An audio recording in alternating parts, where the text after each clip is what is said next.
we moved them from like 3 different houses. And I finally just threw them away without her knowing, so I was like, I'm done. Done. I'm going to spin this sideways. She still has a box of research articles that over the last 20 years she'd be, oh, I need to read that, so she'll print it out and bring it home and it goes in a file. And I'm like, okay, every one of those is like forever outdated, and you can Google it immediately. She won't let me throw it away. But I love her. I love her dearly. She's a better person than I am. That's for sure. Thank you, sir.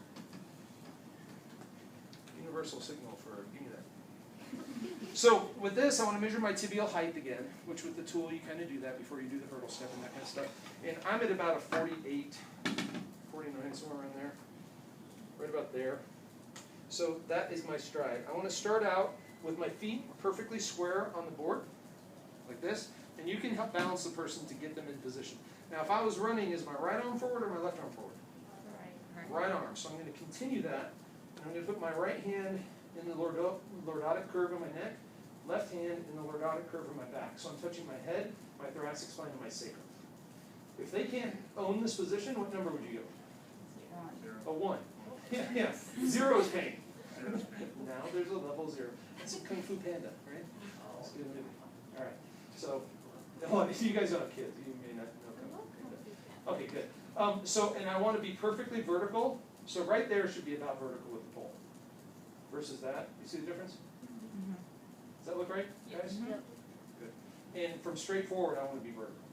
Now, what I want to do is I want to drop down and touch my knee directly behind my ankle, my heel, keeping perfectly vertical on the pole, and straight back up, keeping perfectly vertical with the pole.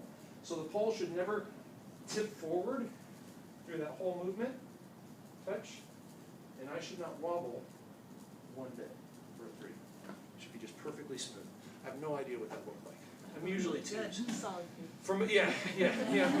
Most things are 2s on me. On a good day, I get a 3. And it's not because I'm not very stable. I'm stable, I swear. I'm a pickup truck. We're not flexible, right? I was born in 72. I'm a 1972 F-150 is what I describe my body. God gave me a pickup truck to drive. All right, who's up? Go get him. How do I know how far to put my... You don't. We're going to guess. I'm going to put you about 37. And if I'm wrong, we'll move you. And I can balance. You okay if I touch? Yep. Good. It's always important to ask. Good. Now, which hand goes forward? Right. Good.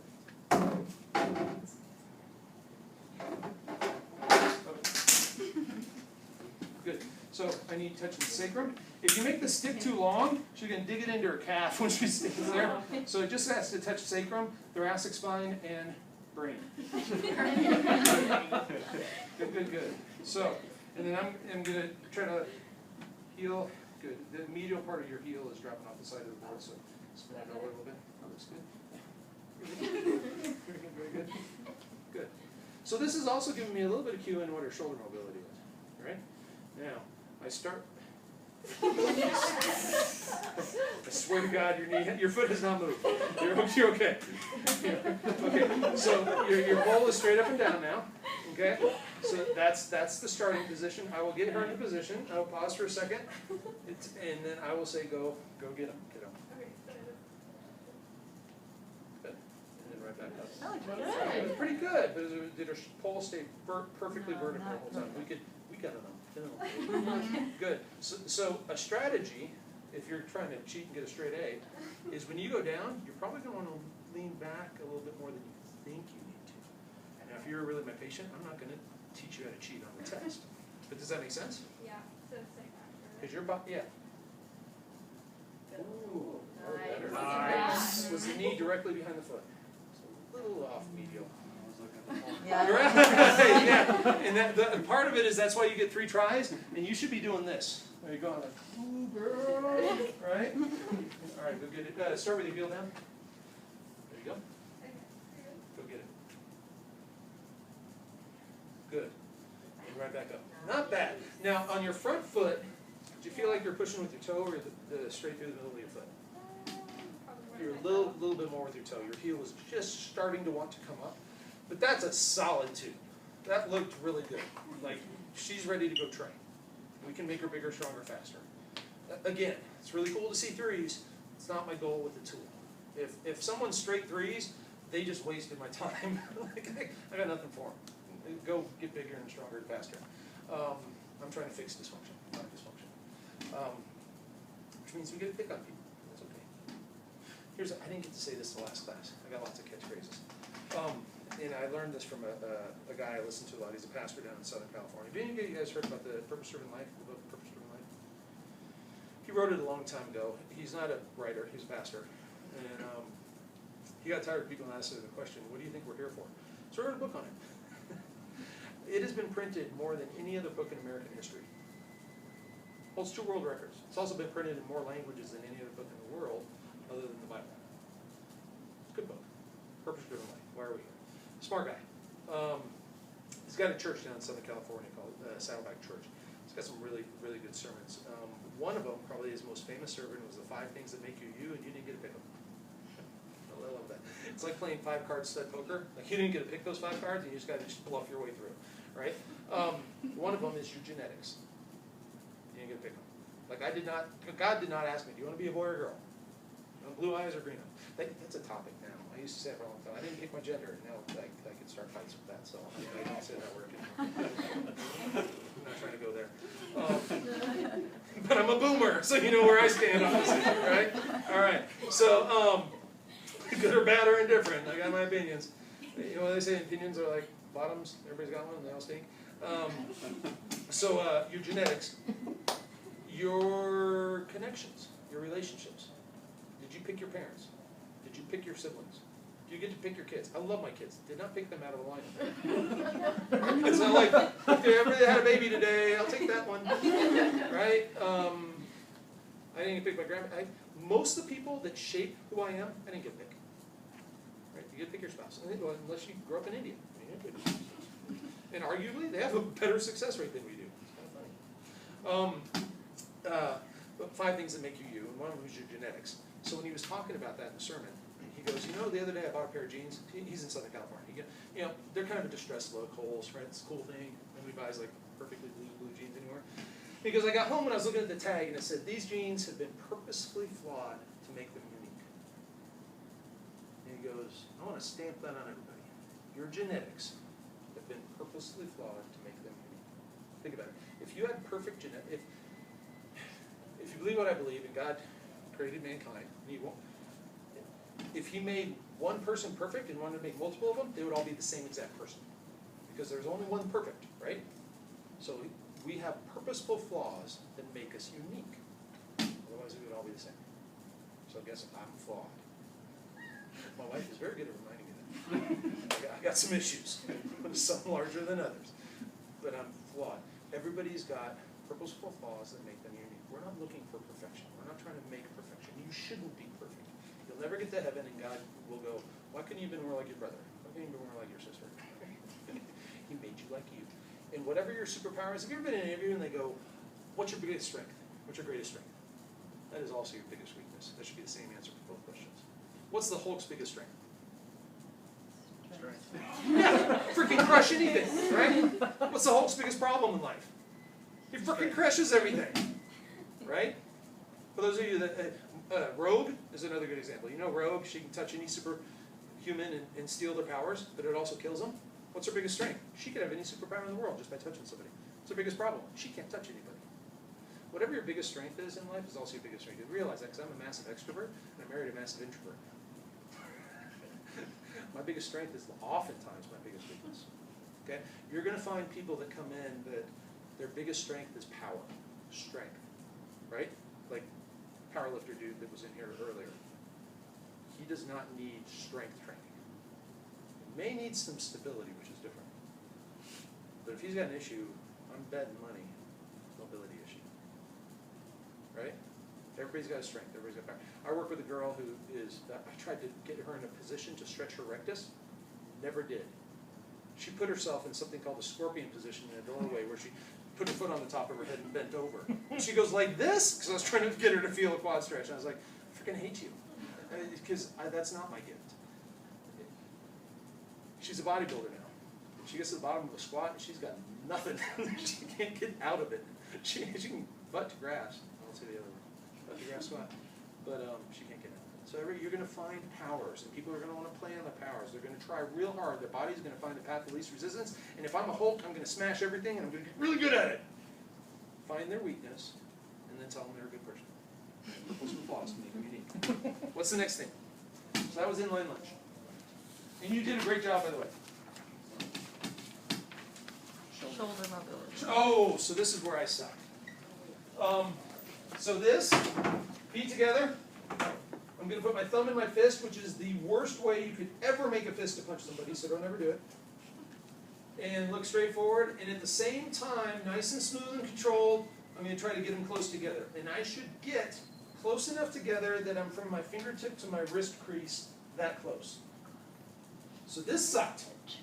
This really sucks. Now for a 48-year-old guy, I still bench press over 350. I should probably work on what? Mobile. Never had it. But it's so much more fun just to bench press. So again, I didn't work on my exercises last night. So you did. Okay. Oh, you get a pass.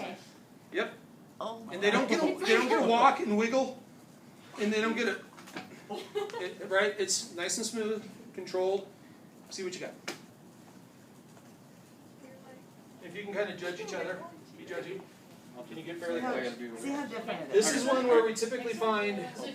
So give me somebody that's fairly asymmetric. Oh, you're very close. You're What's your good. name? Sweet. Super symmetrical. Never had Liz. shoulders. Not Lynn. No. It's hard with No, maths. I know. I'll let you do something about it. Here, let's see. So here, let's back up a little bit because our camera's over here. Oh yeah, that's really close. Okay. So Liz here, feet together. But it's not. And make it a nasty twist. Good. Put your hands like. Go ahead and go one side. Okay, that's good again. Good. So did you wiggle up? You wiggle. Little bit. yeah. Do it again. Do it again. Do it again. Big palm, look at Good. this. So That's just that. That's And then that. hold Stick it. on, do Good. the other one. That's you good. get about right there. Okay. Go down.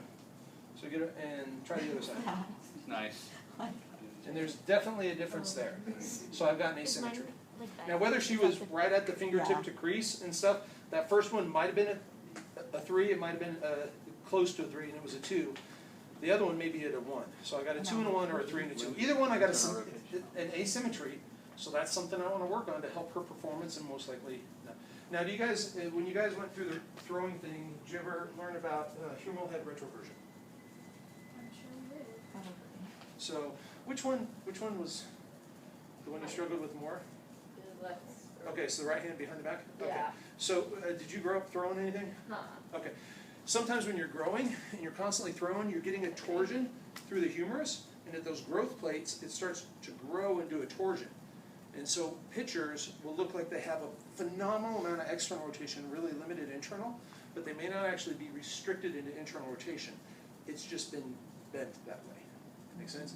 Humeral head retroversion. Just keep that in mind when you look at a patient comes in with a shoulder problem and they threw something for 20 years and it's the right shoulder. There's a difference between true GERD, glenohumeral internal rotation deficit, and they just maybe have some humeral head retroversion. Okay? But there's an asymmetry. And since you weren't one or the other, we may want to look at that. Cool. All right. Let's skip to the next one. I don't know if we even got this far in the other class. Oh, we didn't. And I'm starting to forget everything I told them, so you got, they got different side speeches. Some of the same. Some of the same. Okay. So, who's got pretty flexible hamstrings? Hello, Dr. Heckney. Hello. How are we? Oh, see, we're almost up. Yeah, this is perfect. This is about where we ended last time. You got pretty flexible hamstrings? Cool. Come lay down on your back real quick and put your knees right over the bar. Do not at all. Like out on my back. Yeah. There you go. So another, and it's leg straight. Yeah. So scoot it that way just a little bit. Good. Not quite that way. Right under your knees. Nailed it. So I'm going to want to keep her here kind of neutral in straight plane, and I'm going to want her neutral dorsiflexed when she does this. Both legs neutral dorsiflexed. Hands down on your side. Good. Keep this leg perfectly straight. So you're going to do a little bit of a short arc to get there, right? Because you probably have a little bit of hyperextension. Right. Keep that leg perfectly straight and just slow and steady bring it up as high as you can. Not this side. This side's Good. fine. Is her knee a little bit bent? Yeah, I need it straight. Yeah. Knee perfectly straight. And what I'm going to do is I'm going to drop a line straight from her ankle, laterals, let it back down. There's a struggle for stability there, though, huh? That's okay. I'm really sore today. Now, I'm going to pick a spot from her ASIS, knee, mid-thigh. She gets a 3 if her ankle follows somewhere between ASIS and mid-thigh. Right? So if I just pick mid-thigh, go ahead and bring up, you can just quickly, oh, your knee's bent. Back it back down a little bit. And keep it perfectly straight. Don't cheat, don't cheat, don't cheat, don't cheat, don't cheat. Good. So she's right at that. She's right on the border, right? So let's do the other side. Now you can put it in the middle so you don't have to move it, but people just, it just feels funny. So go ahead and do the other one. Good. Oh my gosh. Good. Knee flat. Good. Why is mine So, much worse? do we have an asymmetry? Yes. Okay. So, you can go let it down. That would be something I would want to work on. That I care about. Now, if she did that on the other leg first, do I really need to? No. We did good. Done good. Now, if she's a gymnast, I may want to, right, because this is for normal movement patterns, and a gymnast may want to be way up there, and it may have a little asymmetry that is way past what a 3 technically is here, that I would want to tease out. Now, Mary is a dancer. Is the right So side? we need to define what kind of dancer. Yes. I mean, is it like jazz or? Yeah. Okay. Collegiate. What were you thinking? Here's the question then, is the right side, because a lot of the Yeah. type of, the right side is the gesture leg. Yeah. So, I don't think either of your daughters are into that, Mark. No. Unless they got. My daughters into shoot it. things. Really well. Oh. Yeah, in fact, my oldest daughter just did her first pistol competition. Chip off the old block. Yeah, yeah. Okay, but anyway, if you've ever seen this, what's really interesting to me is that a lot of times the dancers will have some sort of footwear only on their left foot. Have you seen that? Because it's almost always that That's the how left it's planned out. side is the support side. So they have a shoe or something because it makes it better for turning. And then the barefoot is better for gesturing. So it's a really asymmetrical type of activity. And we just talked a little bit about humeral head retroversion. So that may be a little bit of a normal dysfunction It is. for you. But Well, it's Stanford. maybe I want to do both. Maybe I'm really kind of anal and I like things even. I wish it was even. But so that would be a straight leg raise, 1, 2, or 3 for pain, right? Now, just from a thought process, since I'm staying perfectly sagittal plane, like put your feet together and keep your knees perfectly straight and just bend over to touch your toes. This is another movement screen, right? This is not that FMS. Good. And now come on back up. Now, what did you feel stretch? Don't tell me hamstrings. Back of my knee. Come lay down real quick. Sure. Just lay down back this way. So this. I know we're kind of going over, but you know, you guys are special. So, right? Ankle first. Lock it up. Keep it straight. We come up there, right? And that's better, right? And that's worse. Okay. You feeling a hamstring stretch? Not right now, no. No. Right. What are you feeling? I can't. Neural tension. Myofascial. Right. Right? Even if I go here and I come up to here, what are you feeling? Pain? Neural tension. If I abduct you a little bit and slack up that sciatic nerve, that's a hamstring stretch. That's a different feel. Feel how that's more, if there's a give and it's not quite, it's not electrical. That's electrical. Right. Both are necessary. But straight leg raise or feet together to touch your toes, it's not as simple, are you measuring hamstring flexibility? You're actually measuring the whole superficial back line if you get into the biotensegrity model. Are you guys familiar with that? I didn't even say that big word in the last class. Biotensegrity is a tensegrity model for, okay. Myers, good book. When I go to, here's a synopsis of the book. When I go to kick a soccer ball, my tibialis anterior is stretched, my rectus is stretched, my iliopsoas is stretched, my externals on one side, internals on the other side. In fact, even down into my SCM on this side is stretched to kick the soccer ball, and then it all contracts at once. And your brain sees that as one muscle that just happens to be tacked down to the skeleton in different places. Because it all stretches and it all contracts. It all stretches and it all contracts. That's a principle of the biotensegrity, is when I do this, I'm stretching in plantar fascia, calf, hamstring, sacrotuberous ligament, paraspinals, all the way up to my sausables. And it's tight. Is that hamstring stretching? That was a side note. All right. So, what did you learn today? Give me one thing. You look at movement patterns and see if it's either mobility or stability. Perfect. Give me one thing. 0 is rate of pain. Give me one thing. I need to work on my shoulder mobility. Give me one thing. I have asymmetric. Perfect. Give me one thing you learned today. Oh. Nobody's How can perfect you and feel they bad about are themselves? special in their own unique way. Nice. I had nothing to do with that FMS, but that's a beautiful point. Your genetics, your genes are purposefully flawed to Yes, make you unique. purposely flawed. What did you learn? 3 is worth taking a picture for. Yes. Oh, and we started with you. Yeah. Perfect. Excellent. So if you guys came out of here going, what's the purpose of the FMS? The FMS is a tool that just a guy came up with, pretty smart guy, that you could be the next FMS person. Just don't use those letters, you probably get sued.